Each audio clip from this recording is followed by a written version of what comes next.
What's going on, Rich Gang? It's your boy Zay Rich, and we are back. And I know it's been a hot minute, and I ain't gonna lie, I had one of the worst cases of creator fatigue like I've ever experienced. But like I said, we're back, and it's a new year, and it's time to turn up the channel to new heights. So I got this video for y'all. So today we gotta talk about some of the most busted characters. And it's partly because of their abilities, but mostly because of pure plot armor. I'm talking about these characters should have been put in the backwood a long time ago. And we're calling out the fuck shit today. And don't get it twisted, I'm not saying they aren't entertaining. They are, but let's be real. Half of these characters are breaking the laws of physics, logic, and storytelling all at once. It's so wild, it's damn near disrespectful. So sit back, relax, and let's dive into this video. First up, we got the man, the myth, the human disaster magnet, Nathan Drake from the Uncharted series. And truth be told, this man is really the inspiration for this whole video, and for good reason. If there's one thing you need to know about Nate, his plot armor is otherworldly.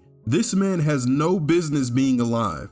Bro, Nathan Drake will take a shotgun shell to the face and in the same breath end multiple bloodlines in 5 minutes or less. Side note, one of the crazier things I thought about while making this video is that Nathan Drake's plot armor had to be passed to his love interest and eventual wife, Elena, because this woman was a goddamn reporter and over the course of the series put so many niggas in the dirt, all for a fucking story. But let's get back to Nate.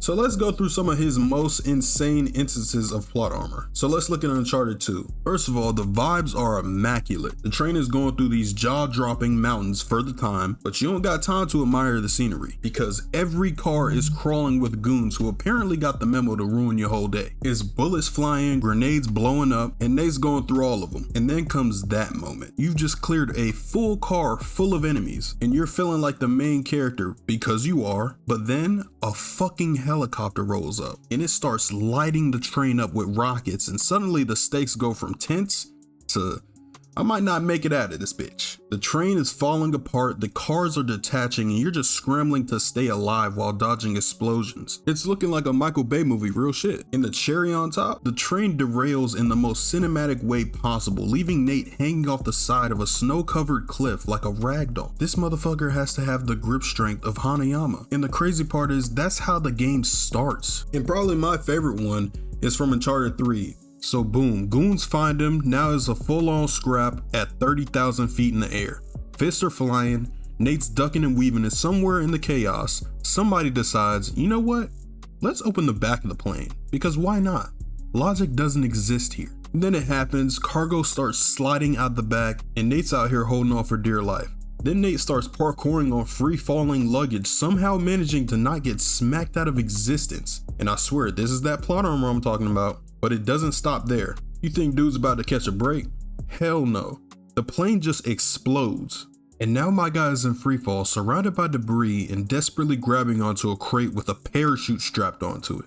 And somehow, he pulls it off, gliding to safety. And I'm sitting here questioning, like, why hasn't this man just retired to a nice quiet life, bro? Like, you don't have to do this. And don't even get me started on all the collapsing ruins, the shootouts with mercenaries, and the literal death traps this man walks away from.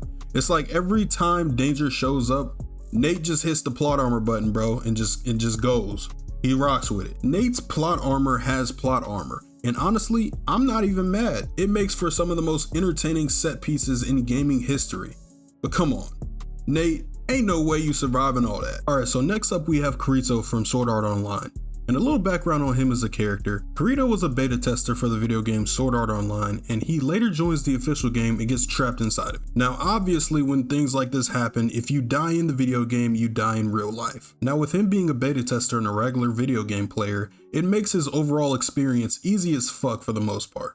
And he's pretty much OP within the game. Now the instance in which I would like to highlight is his fight with Heathcliff. Spoilers ahead if you haven't watched the show. Now Heathcliff is revealed to be Akihiko Kayaba, the creator of the death game Sword Art Online and the leader of the Knights of the Blood Oath. This revelation comes as a shock since Heathcliff had been seen as a powerful but honorable figure throughout the whole story. To end the death game, Kirito challenges Heathcliff to a one-on-one fade on the 75th floor in Aincrad. If Kirito wins, everyone's freed. If he loses, that man is gone forever. Aaron Hernandez. Now Heathcliff is a dog. His unique ability as the game master gives him maxed out stats and an OP shield sword combo. making him the toughest boss in the whole game. His defense is insane. Now Kirito throws everything he has at Heathcliff, including his signature dual blades. However, Heathcliff easily blocks most of his attacks, and it becomes clear that Heathcliff is toying with bruh. Now when it really gets insane is in the climax, when Heathcliff lands a fatal blow on Kirito, dropping his HP to 0. Normally, this should kill him instantly, and for real, because SAO's death mechanic fries your brain, but then plot armor activates. Kirito's willpower somehow overrides the system, and his ghost-like figure, or maybe it's just lag, I don't know, picks up his sword and strikes down Heathcliff. Heathcliff is stunned and takes a hit, ultimately dying as the game collapses. Now legit, Kirito should be fucking dead, like no question. He survived a fatal blow, literally respawning for one last attack, breaks the game mechanics, and it's never explained how or why this happens other than Kirito being the protagonist. Before we get to the next character, if you're rocking with the video, make sure you hit that like button and subscribe. And if you have any more video ideas, we have a Discord for the channel and it's located in the description below this video. Now let's get into the Marvel Universe and talk about the Queen of Luck herself, Domino. And when I say luck, I don't mean the kind of luck where you find a $20 bill on the ground. No, Domino's luck is so broken it makes the universe itself bend to her will. Let me explain. Domino's mutant ability is probability manipulation. Sounds simple, right? Wrong. What it really means is that good things happen to her and bad things happen to anybody in her way. Bullets miss, traps fail, and she comes out looking flawless every single time. It's like the universe is her personal bodyguard. Now there are caveats to her power as it is primarily a subconscious thing, and with that being said, it doesn't protect her in instances where she's like captured in prolonged captivity and tortured or manipulated in some way. Now she really can't control when or how this luck manifests. Taking the X-Force comics in the early 90s, Domino was perfectly impersonated by the villain known as Copycat, and not until issue 15 did we learn that the real Domino was being chained up against her will in the home of Tolliver. Now Cable attempted to free her but got into a fight with Deadpool, who accidentally let her go with the stroke of a sword meant for Cable. Now that's the luck manifesting, but for the most part her power of luck usually manifests through those quick life or death moments. Probably one of the best visual representations of her power is in Deadpool 2 with the X-Force mission. Domino parachutes alongside the newly formed X-Force team during their mission to stop Cable from kidnapping Russell. And while most of the team gets smoked out due to poorly chosen landing zones, i.e. wood chippers, power lines, or just unlucky hazards, Domino lands gracefully in the middle of the action, completely unscathed. Then while chasing the convoy, Domino runs through chaotic freeway traffic, dodging speeding cars, debris, explosions. She even crashes a truck into an overpass, causing it to flip over in her favor and create an advantage in the fight. Now when she actually got on the convoy, shit was crazy. She got on that motherfucker and the dude who was driving the truck, he tried to shoot at her, gun jammed. Explosions everywhere, gunfire, all the shit's happening everywhere. And Domino avoids every single possible injury. Realistically, Domino should have been killed in some of the most gruesome ways possible, but luck will always be in her favor. And lastly, we gotta talk about Subaru from ReZero, aka the poster child for I should not be here. My man is the walking definition of a regular degular dude who got flung into the worst possible isekai scenario. Now Subaru's a gamer with no special abilities per se, and one day, bro got poofed into a medieval fantasy world, and it's all downhill from there. He starts out with 0 combat skills, 0 magic, and honestly, 0 survival instincts. This dude is out here trying to vibe in a world full of witches, knights, monsters that could seriously one-tap him by just looking in his direction. By all logic, this man should be in a pack by episode 2, but hell no. Plot armor said let bruh cook, and that's where Return by Death comes in. Every time Subaru dies, he gets respawned at a checkpoint to try again. And yeah, that's kinda OP, but let's not act like he's out here cheesing the game. The really messed up part is my guy actually feels every death, every stab, every bite, and every soul-crushing moment of watching his squad get smoked. And yes, the trauma stays on that save file.